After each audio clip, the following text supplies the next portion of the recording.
Hello, Synchronauts. How are you? My name is Aida from Mexxicamelot, and I'm here with my teacher and mentor, Mike Bais from Circle of Avalon. How are you, dear Mike? Welcome. Thank you. Yeah, I'm very good. Thank you so much. And happy to be here again and to do another podcast in between our podcasts about exorcism and all these gloomy things, but now about the Advent. So very Yeah. interesting. Yeah, Yeah. very happy that you agreed to do this because, I mean, we're a bit late, quote unquote, because we're Yeah. very close to Christmas. We're already in the third week of Advent. But I realized as I was doing this practice of the eternal birth with you, which is a very beautiful practice that you have created, and it's not necessarily related to the Advent or Christmas per se, but you have kind of lined up that practice for your students for a few years now. And as I was being more aware of the whole process, I was like, wait a minute. Yes, I grew up as a Catholic.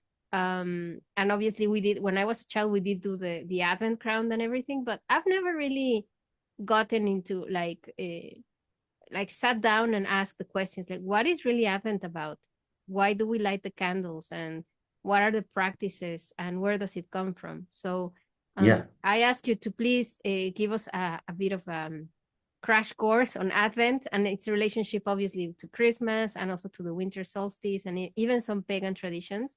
So I'm very Mm, grateful that you're doing that for us today, dear Mike. definitely. Yeah. Okay, so are we Wonderful. ready to begin? I am. Okay. So I'm gonna Let's share go. a very short presentation we have here, and Yeah.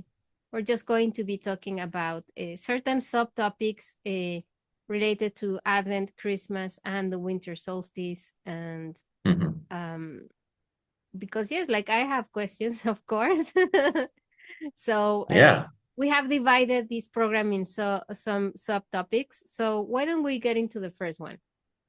The first Good. like yeah. So first of all, let's understand what Advent is. From obviously this is a Christian practice. Hmm. Can you tell us a little bit what is Advent and why it is considered a time for waiting and preparation rather than the celebration? So it's the previous period before getting into Christmas. So why is it so waiting and preparing for Christmas? Yeah. Yeah, so the word Advent comes from Adventus. It's a Latin word for arrival or coming into something. And the arrival, first of all, is not so much the arrival of the human being, but much more the arrival of a cosmic event. So it's a period working towards, like a descent into or towards um, a momentum of light. This happens especially here in the northern hemisphere when we talk about the winter solstice, which is a cosmic event. But of course, here on Earth, we notice this um, because simply we observe it as the so-called shortest day of the year. This has to do with the rotation of the sun and the earth around it, and a certain axis position of the earth. And some people may know this is like around 23 degrees. Mm-hmm. And because of this, you don't have like a standing up rotation of the earth, but it's slightly diagonal. So it means that at certain points of the year, the northern hemisphere is being directed to the sun or is a bit more away from the sun. That makes it the longest day on the 21st of June and the shortest day on the 21st of December. And that that deepest point of darkness and the beginning of light has been, because of its universality on our planet, in our human unconscious, has had deep consequences. And therefore, it has been expressed in a lot of mythological and also religious ways. Mm-hmm. So, a lot of gods, goddesses related to the birth of light have been associated with that particular point in the yearly cycle of the sun. Yeah, and actually, we're going to talk So, a little bit more about the pagan roots for this celebration. yeah, And I'm really exactly. amazed at how, because obviously this movement that you're talking to us about, the Earth, how it's doing its dance around the sun, but it also does this at the same time. Yeah, How that's what generates the seasons. That's why we have seasons in this planet. So it's very magical. Every exactly time so. that we reach certain points between the seasons and during the Yeah. change of season, somehow I think there is a great need for people to observe that and to have rituals and even celebrate. It's Mm. really good for, particularly during the winter, wherever you are, your winter being northern or southern hemisphere, you need activities that will keep you with hope that the spring will come once more. So this is very important. And this brings me Yeah. to my next question. Then why is Advent traditionally associated with darkness, silence, and expectation? Like, because Advent could, I mean, even Christmas, we'll talk about it, about the date, but Christmas could Yeah. have been celebrated at any other time. But why do you think right now there is this connection between Advent, darkness, silence, and expectation? No, no, of course, we could celebrate Christmas at any other time, but it is the birth of Christ, the birth of light, which follows this cosmic cycle of the winter solstice that we are talking about. Mhm. So the preparation runs from basically All Souls and Saints Yeah. around the 1st, 2nd of November, which in pagan traditions is called Shamain or Saman and some other names for it, but it's Mhm. basically all the same thing. Um, and it's the descent into into darkness. Mhm. It's the 4 weeks roughly before the birth of the new light, the Christ light in Christianity, and therefore, we cannot say that the darkening is a certain point, but of course, it's a process. Oh, yes. And for the human consciousness, that's a descent into, for example, mythologically, the earth. Mhm. And for us, as a spiritual religious practitioner, it means the descent into ourselves. Yes. So that's why we are being invited to become like the land Mhm. around us, Yeah. which doesn't grow, doesn't give any fruits and crops. We have to go into ourselves within the soil, and therefore we are invited to stillness, excuse me, silence, Mhm. meditation, contemplation, Mhm. um, and in a sense, also we're invited to truthfulness. So because the darkness doesn't expose like the light of the sun in the other half of the year, where everything is exposed literally under the power of the sun. But now we have to search for what is relevant and what is of concern to us. And therefore we have to move into the darkness of our own being. And so what has been done in the Christian liturgical years to say, okay, we have 4 weeks, 4 Sundays before Christmas, before that point of the winter solstice, or at least around it. The solstice is, well, at this moment around the 20th, 21st of December. Christmas, of course, is the 25th. But nevertheless, the period of preparation before that has been divided in 4 weeks, 4 Sundays, with certain specific metaphysical themes to observe within yourself. So, and that's why we have the Advent with, I can mention them, the 4 themes of hope Yes. Mhm. and peace. And the last Sunday, which is yesterday, of course, is the Advent of Joy, and the last Sunday, next Sunday, is going to be about love. Mhm. And you can, of course, ask yourself why these four. Yeah. There can, of course, be others as well, but these four have been chosen. And I think that there's a lot of uh, spiritual logic in it, let's put it that way. Okay. And we So can go into them if you like, but we yes, don't have to. Yeah. no, yes, because actually that's one of the questions that I had for you. Like, how do the themes of Okay. hope, peace, joy, and love unfold throughout the 4 Advents, the 4 weeks of Advent? Because there, as you say, there must be a logic behind it. It's not like, oh, I think I like this topic and let's go with it. It seems Yeah, like there's no. something more deep behind that. So yes, can you tell us a little bit more about it, please? I'm really Yeah, curious and I'm intrigued as well. yeah.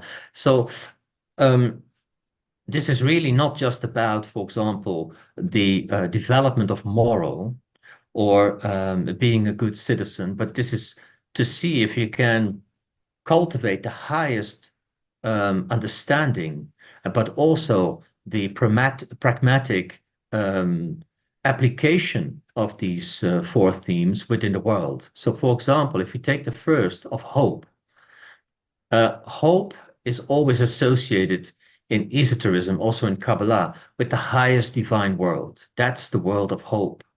When nothing makes sense, when there is nothing you can hold on to, then there's always that world that is available to you, which is the divine world. Mhm. And the Hebrew word for hope is tikva.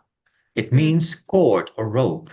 So it is literally something you can hold on to. It's a cord of connection um, between God and yourself, like a covenant. mm. And the beauty of it is that the more you hold on to the rope, the stronger it becomes. Ah, So the rope thickens as you hold on to it.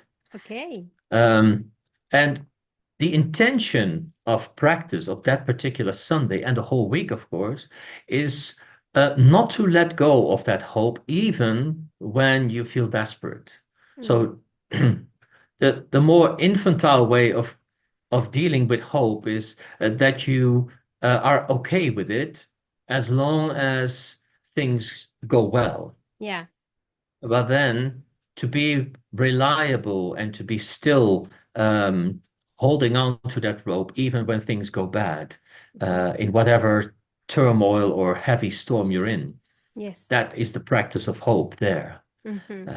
And it's not just the connection of you to God, but it's also the connection of God to you. Yeah. So that's why I said covenant, to Yes. hold on to that connection, whatever happens. Yeah. It goes both ways, and yeah, I can attest to that because when a person goes through a dark night of the soul, which is a topic that I want to talk to you about in the future, Yeah. because you Okay. have Yeah. you saw me go through my dark night of the soul, and it was hope was something that really kept me going. Even at Mhm. some points I was faltering, but that's it. It's not only my connection or our connection to God Yeah. or the transcendent, but also like because if we Yeah. don't reach out, also like it's very hard for the higher worlds to reach down if we don't reach up. Yeah. So it has Exactly. to be both ways. You cannot expect God to like, and there's this term called Deus ex machina. When you know in fictional works, like oh, there's something like Yes. suddenly it's like God brings the hand and just takes you out of it. No, it extracts you from whatever situation you're going through, and then you're saved. Yeah. And that Yes. it doesn't Exactly. work that way. It's more like No, no, no, it it does it not. it Yeah. goes both ways. So that's very important to keep note of that. Yes, So yeah, exactly. wow. Hmm. And another thing about this theme of hope is that if we consider that this cosmic cycle of light and darkness, of birth and death, what we are going through, Hmm. for the whole natural world, this is something which happens, Yeah. and it's not being taken personal.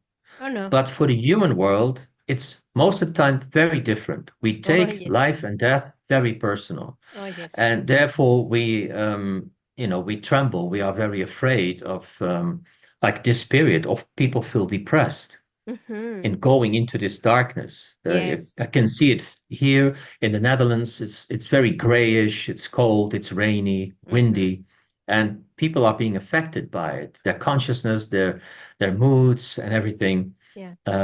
So that's another hint at the theme of hope here. Yeah, because we are solar beings. Like even Even though I live in Yeah. Mexico, many people think, "Oh, you're always in the sun." No, we also like look at me, like I'm like kind of cold right now. It gets chilly. It goes like Yeah. sometimes we can get to 1 or 2 Celsius degrees where I live, and we have no heater, so it can get really cold. Of course. But we are affected by the lack of sunlight. Like again, this topic comes together between the natural world and what we are celebrating and how we Mm. react as nature to that lack of sunlight. So obviously that brings us down. We don't produce as much vitamin D, for instance, and also the chemicals in the brain are affected. But I think that the problem is, as you were saying, that because in this modern society, we go by the motto, time is money.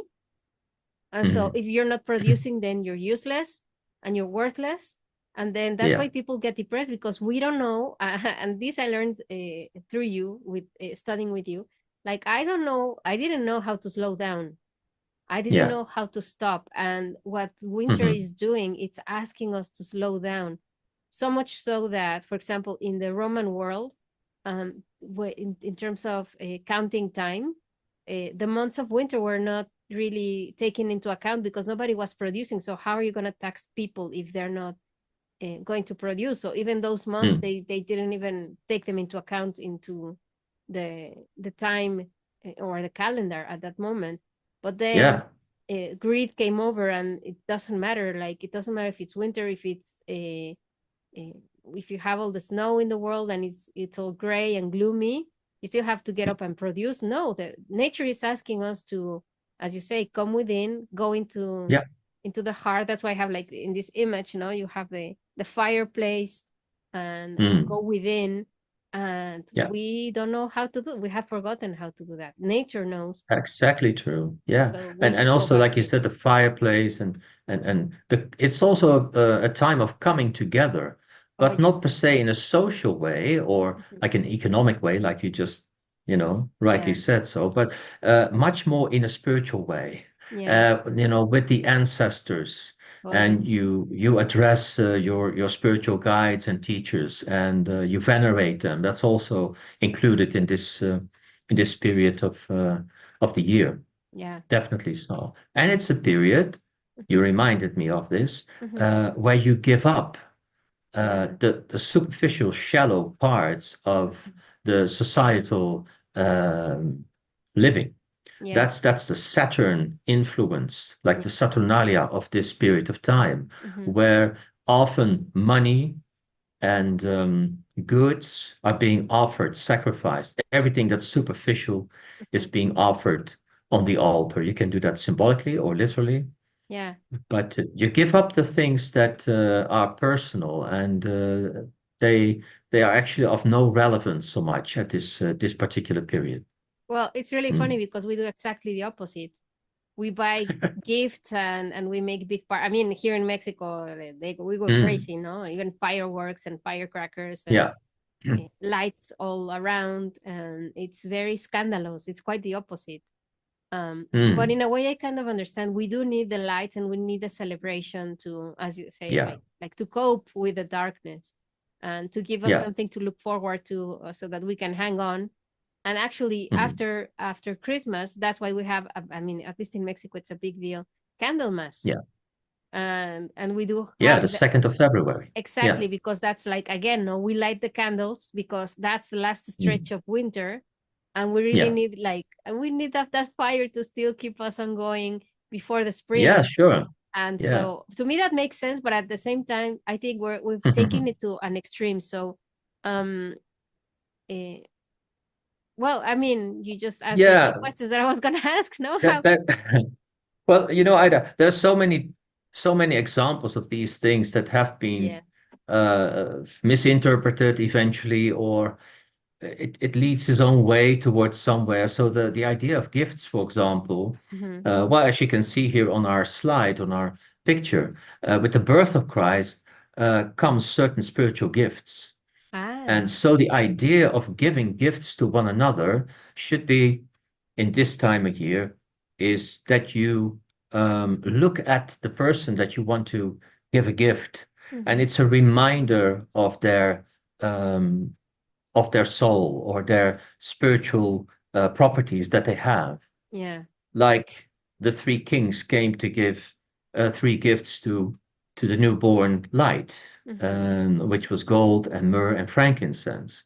Um, so if you give a gift in this time of year with Christmas, you don't give just something to another person, but you give something very personal related to that person that they say, ah, yeah, this is about me, not Yes. just anything. That might be the slight difference between just giving anything, it's just about the presence, or it's about giving a gift like everything from the divine is being given to us. But you have been, and everyone listening at this particular moment, have been given a particular gift in life. The soul knows this. And sometimes we have to be reminded of this. Oh, yes. That is the core of the giving a gift at this time of year. Wow. Yeah, we're I hope that really, makes sense. yeah, like we're really out of context, spiritually speaking, no? Yeah, it becomes a social thing. That's the problem. It's Yeah. completely social, definitely, and Mhm. and the children are expecting the newest video game or a tablet or whatever, Yeah. and all the It's spiritual, the convenient. actual, yeah, because the actual spiritual practice is completely out of it. We do have the religious part because, of course, uh, we just talked about, you know, the crown, the Advent crown or the Advent wreath, that where you have the Yeah. candles and you light them, and you, because I remember my mom did that when I was a child, Mhm. and we would pray, but it's just like we're just doing things without really knowing what we're doing, and people really Mhm. don't know about. I mean, you should write a nice Advent guide for people who want to start practicing it again spiritually, because what you're saying, Yeah. it makes a lot of sense. And obviously, if I try to come to my family with this, like say, oh, I don't know, can you please, can we do this exchange of gifts? They would look at me like, you're crazy. That's not what I want. Give us the goodies, no? Yeah.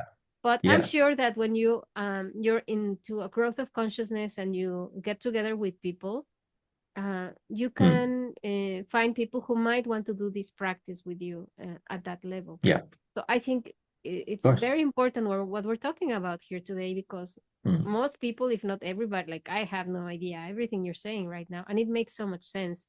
So we Mm. need people to know that what is the origin, and maybe come back. I mean, I'm sure that there's people who are craving to come back to some kind of practice like this. Yeah, exactly. Yeah.